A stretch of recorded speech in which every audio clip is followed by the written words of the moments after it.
तो दोस्तों जैसा कि हमारी नौसेना के द्वारा अब नए 26 नेवल फाइटर जेट के लिए वेट किया जा रहा था, क्योंकि इससे पहले हमारी नौसेना एक कैरियर यानी कि आईएनएस विक्रमादित्य को ऑपरेट करती थी, जहां से हम पहले जो रशियन ओरिजिन के मिग-29 के फाइटर जेट है उनको इस्तेमाल किया करते थे। लेकिन इसके बाद में अब भारतीय नौसेना के बेड़े के अंदर एक और सेकंड कैरियर, जिसे हम सब आईएनएस विक्रांत कहते हैं, वो शामिल हो चुका है और इसे भारत ने अपने देश के अंदर बनाया है। तो इसकी भी एयर विंग को अब हमको जल्द से जल्द रेडी करना पड़ेगा, क्योंकि इस कैरियर से यहाँ पर हमारी नौसेना अपने जो डेली के ऑपरेशंस है उनको परफॉर्म करने वाली है। और अगले साल तक ये जो कैरियर है ये अपने पूरे बैटल ग्रुप के साथ में आप सभी लोग कह सकते हैं कि ऑपरेशनल हो जाएगा। तो इसके लिए फाइनली हमारी नौसेना ने जो MRCBF टेंडर के तहत एक फाइटर जेट सिलेक्ट करना था,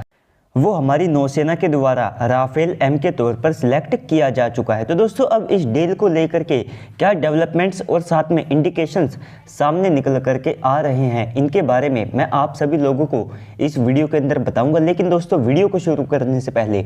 आप सभी लोग वीडियो को लाइक करके कमेंट सेक्शन में जा करके जय हिंद कमेंट कर दीजिएगा। तो दोस्तों सबसे पहले ये जो हमारी नौसेना का टेंडर था, तो इसके अंदर 2 नेवल फाइटर जेट पार्टिसिपेट कर रहे थे, जिसमें से फ्रांस की साइड से इनका राफेल का M वेरिएंट था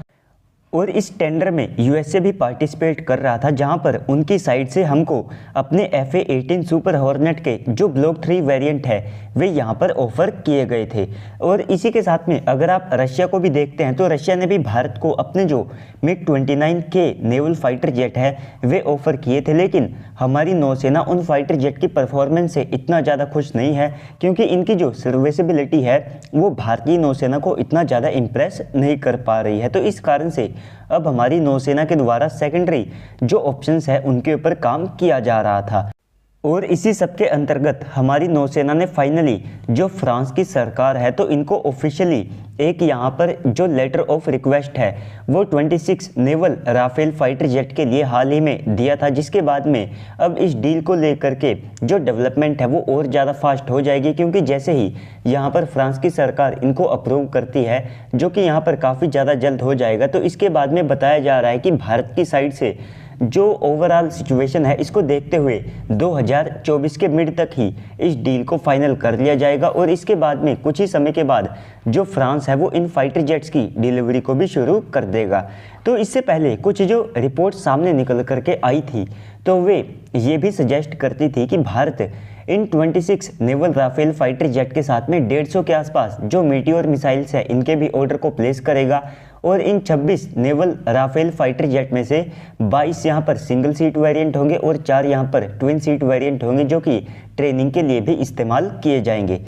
और इसके बाद अगर आप बात करते हैं इस डील की कॉस्ट की, तो इस डील की जो कॉस्ट है वो भारत को अराउंड $6 बिलियन के आसपास पड़ने वाली है। अगर आप इसको इंडियन रुपीस के अंदर कन्वर्ट करके देखते हैं तो ये जो अमाउंट है ये आप सब लोगों को ऑलमोस्ट 50,000 करोड़ के आसपास का दिखाई देगा। तो इससे पहले जब भारतीय वायुसेना ने 36 राफेल फाइटर जेट कुछ एडिशनल नए वेपन्स के साथ में खरीदे थे, तो उस समय भारत को इस डील की जो कॉस्ट है वो रफली $8 बिलियन के आसपास की पड़ी थी, जो कि यहाँ पर काफ़ी ज़्यादा कॉस्टली थी। लेकिन दोस्तों इसके बदले में हमको नए स्टैंडर्ड के जो राफेल फाइटर जेट हैं वे भी यहाँ पर मिले थे। इसके बाद में अगर हमारी नौसेना के द्वारा ये राफेल फाइटर जेट खरीदे ही जा रहे हैं तो इसमें मोस्ट प्रोबेबली राफेल के जो F4 स्टैंडर्ड के वेरिएंट हैं वही भारतीय नौसेना को मिलने वाले हैं, जिसमें आप सब लोगों को अपग्रेडेड AESR रडार दिखाई देगा। IRST सिस्टम को भी यहाँ पर मॉडिफाई किया जाएगा। इसके बाद में इसका जो इलेक्ट्रॉनिक वॉरफेयर सिस्टम है उसको भी काफ़ी ज़्यादा इन्हेंस कर दिया जाएगा। और अगर वेपन पैकेज की बात की जाती है तो भारत इसमें खुद के जो वेपन्स है उनको भी इंटीग्रेट कर पाएगा। और 2024 से लेकर के 2025 तक यानी कि अगले साल और उसके अगले साल आप सब लोगों को इस फाइटर जेट के ऊपर हमारे देश के अंदर बनी हुई जो अस्त्र मिसाइल है उसका भी इंटीग्रेशन दिखाई देगा। इसके बाद में